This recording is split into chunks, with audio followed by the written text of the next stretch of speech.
Let's talk about this more now with military affairs analyst and retired U.S. Marine Corps Colonel Brendan Kearney. He joins us live now from Santa Rosa, California. Thanks very much for being with us. So does this look like desperation on the part of Russia, as many people in the West, including the United States, have said? Is Putin begging for help, as the U.S. has suggested?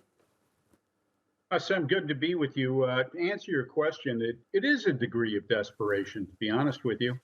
The North Koreans have probably one of the largest stockpiles of Soviet-era and Russian-era conventional ammunition in the world. So we're talking about artillery ammunition primarily, and 152 millimeter and 122 millimeter rounds.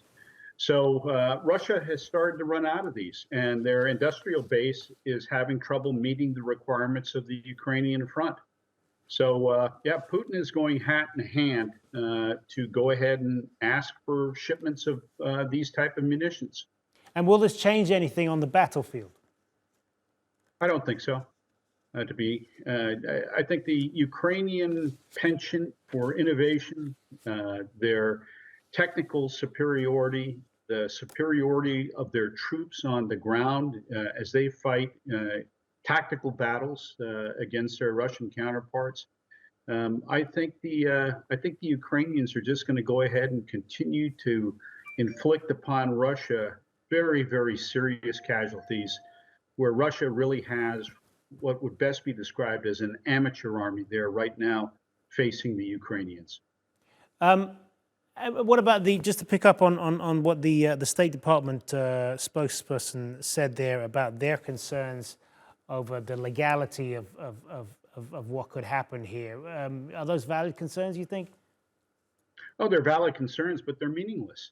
Neither the Russians nor the North Koreans could care less about what these international legalities are that ostensibly would preclude the transfers of these type of munitions to Russia for use in this war.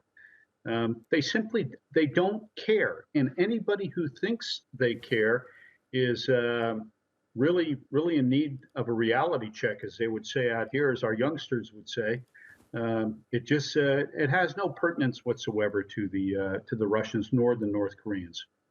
So what can the United States and its allies do in response to this then? Hardly anything.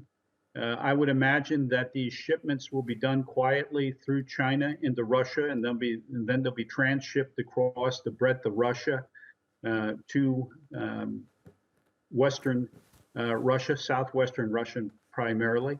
The nice part is that is a very, very significant distance. So it's going to take a great deal of time for those shipments to get there. I don't believe the North Koreans will send them by sea, because there is international conventions that would allow the interdiction of any freight that was going by sea through both the Suez Canal and also through the Bosporus. So I would think that it's going to be a land bridge that the North Koreans will be utilizing to get that ammunition into Russian hands.